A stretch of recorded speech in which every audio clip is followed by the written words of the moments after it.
became terribly interested in the molecular structure of water and what affects it. Now, water is the most receptive of the four elements.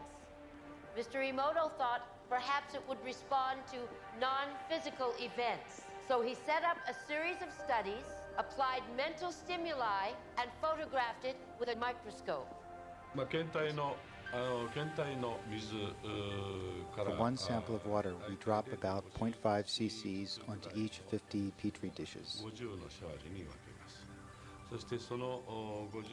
Then we take those 50 petri dishes and freeze them in a freezer at minus 25 degrees Celsius for about 3 hours. We take those frozen samples into a refrigerator that is set at minus 5 degrees Celsius, where a microscope with a camera is set up. There we take photographs of each of the 50 water drops individually.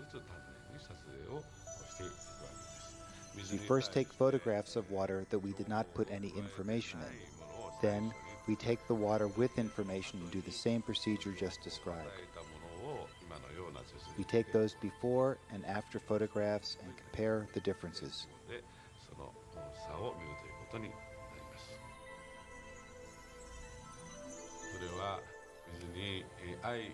When we projected the feeling of love and thanks to water, it made the most beautiful crystal. At times like this, I think water is at peace. This first picture is a picture of water from the Fujiwara Dam. And this picture is the same water after receiving a blessing from a Zen Buddhist monk. Now, in this next series of pictures, Mr. Emoto printed out words, taped them to bottles of distilled water, and left them out overnight. This first photograph is a picture of the pure distilled water, just the essence of itself. These subsequent photographs, as you can see, are each different. This is the chi of love. And we move along here to thank you. And you can see where he taped that to this bottle here. But if you read Japanese, you already knew that.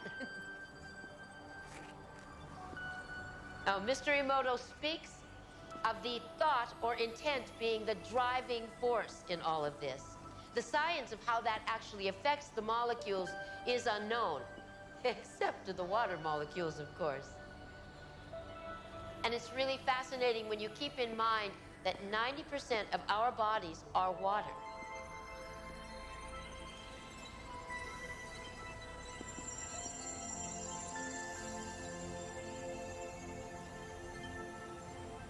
Makes you wonder, doesn't it? If thoughts can do that to water, imagine what our thoughts can do to us.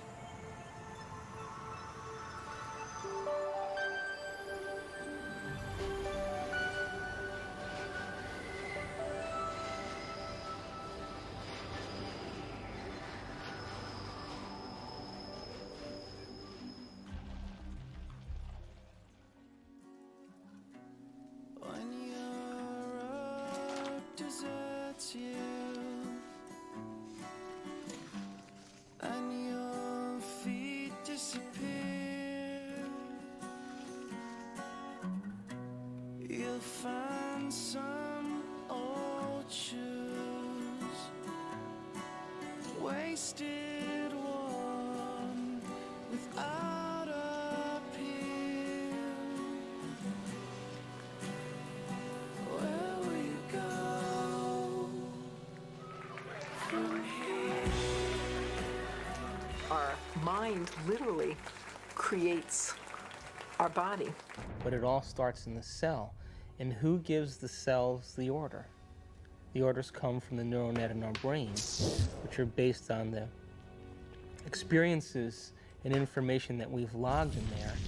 And we use a certain box of solutions to our life that causes chemistry to take place.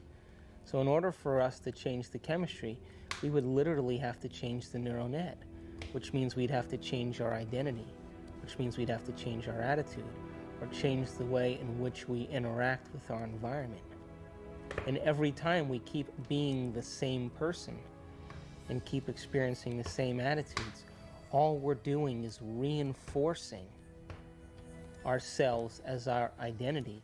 I once did a little gig in a woman's prison of, they're all heroin addicts, and by teaching them that they have receptors for the heroin, and that the more heroin that they take, their ability to make their own internal endorphins, their own internal heroin, basically starts to decline.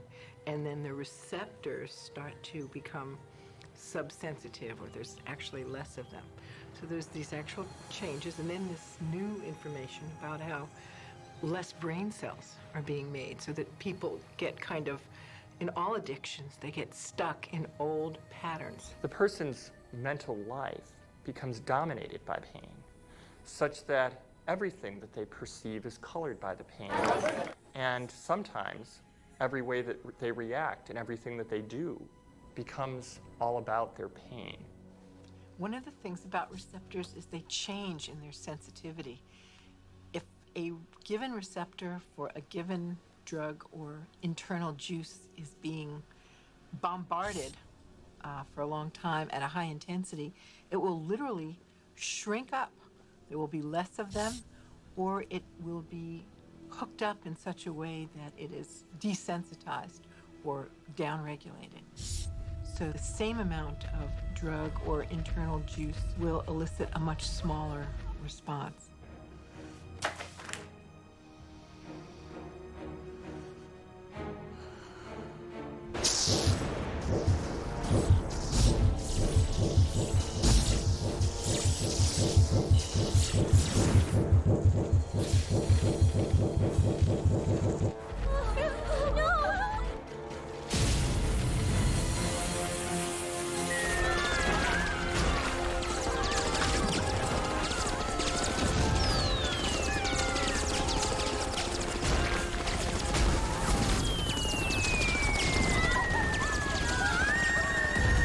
We're bombarding the cell with the same attitude and the same chemistry over and over again on a daily basis. When that cell finally decides to divide, when it produces a sister cell or a daughter cell, that next cell will have more receptor sites for those particular emotional neuropeptides and less receptor sites for vitamins, minerals, nutrients, fluid exchange. If we know the thoughts of a person, we will best know them by their addiction, their continuous, over 24 hours, in a continuum of what emotions they display in their body. We shall know their thoughts.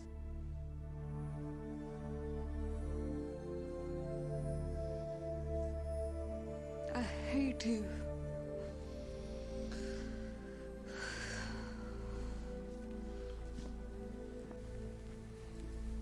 We never, ever reincarnate to the I love you so much people. We always reincarnate to the situations of why we hate ourselves.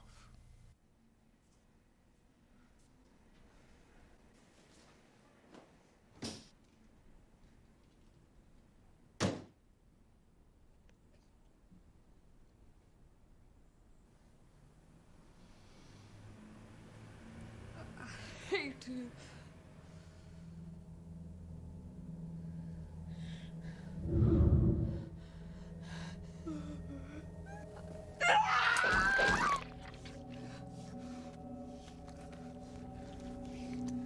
You idiot! You suck! Look at you! You're ugly! You're worth nothing! You get it all! I hate you!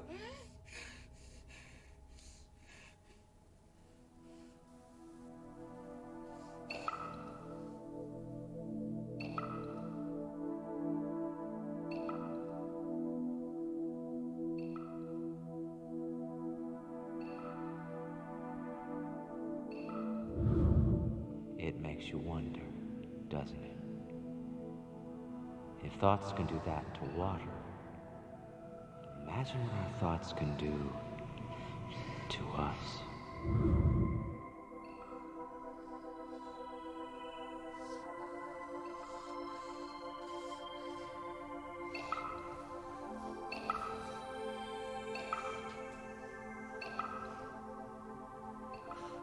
No one has ever came along and ever given you sufficient, intelligent knowledge about your beautiful self, how you work from the inside out. Why do you have addictions? Because you have nothing better. You have dreamt of nothing better because no one has ever taught you how to dream better. Oh, poopy. If you don't see the traps, you have to go through the crap until you see the traps. Because if you don't see it, it's your only teaching machine. It's your only way for you to come to understand something new. So the universe brings these things to your door, and there is learning in them for you if you are willing to reflect upon them and think beyond the rigid mindset. Can I? Wow. Borrow some toothpaste?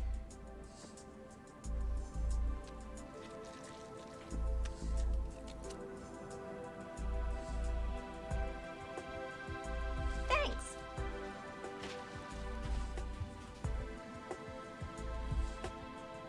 When I talk about we disappearing, I don't mean that we physically disappear. What I mean is that we move out of the area of the brain that has to do with our personality, that has to do with our association to people, our association to places, our association to things and times and events. We don't exist in the associative centers in our brain that reaffirms our identity and reaffirms our personality. We now have science to back up what our thoughts do and how they make our bodies weak.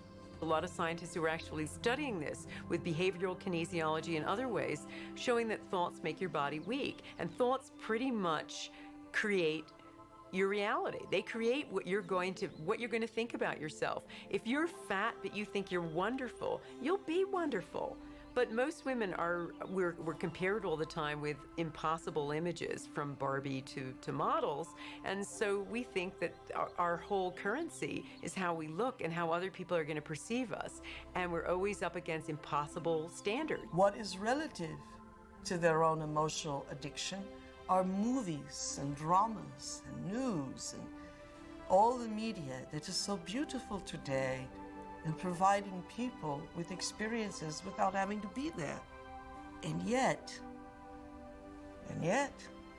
that does not define human greatness. They're so hypnotized by their environment through the media, through television, through people living and creating ideals that everybody struggles to become, that no one can actually become in terms of physical appearance and definitions of beauty and valor that are all illusions, that most people surrender and live their life in mediocrity. And they may live that life and the soul may never really, their desire may never really rise to the surface, so they may want to be something else.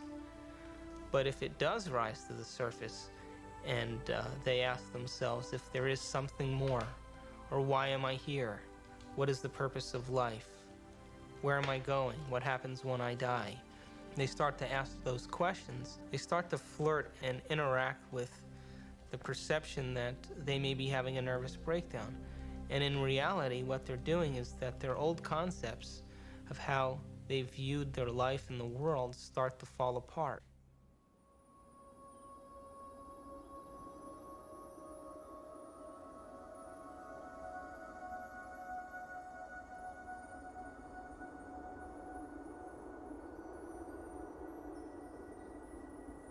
That's why very few people make this journey, because it's deeply unsettling.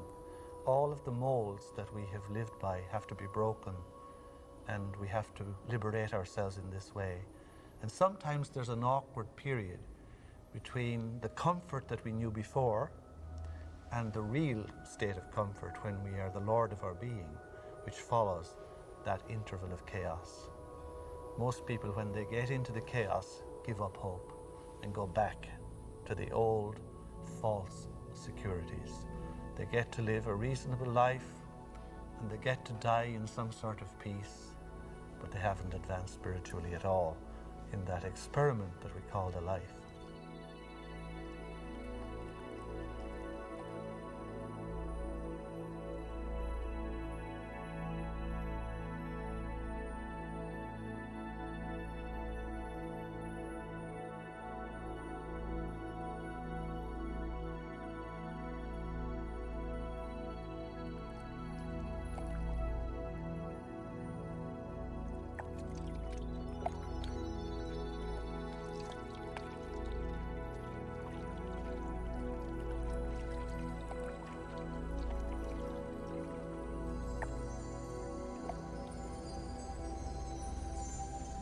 We're in completely new territory in our brain. And because we're in completely new territory, we're rewiring the brain, literally reconnecting to a new concept. Then ultimately, it changes us from the inside out. If I change my mind, will I change my choices? If I change my choices, will my life change? Why can't I change? What am I addicted to? What will I lose that I'm chemically attached to? And what person, place, thing, time, or event that I'm chemically attached to that I don't want to lose because I may have to experience the chemical withdrawal from that? Hence the human drama.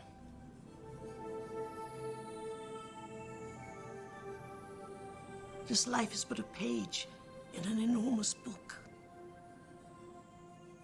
in which we will always be who we are, but always with the inherent needling of ambitious pursuit, a pursuit that takes us from the boring tedium of self-reflection, of self-hate, into self-creation of new dreams. And we are ambitious.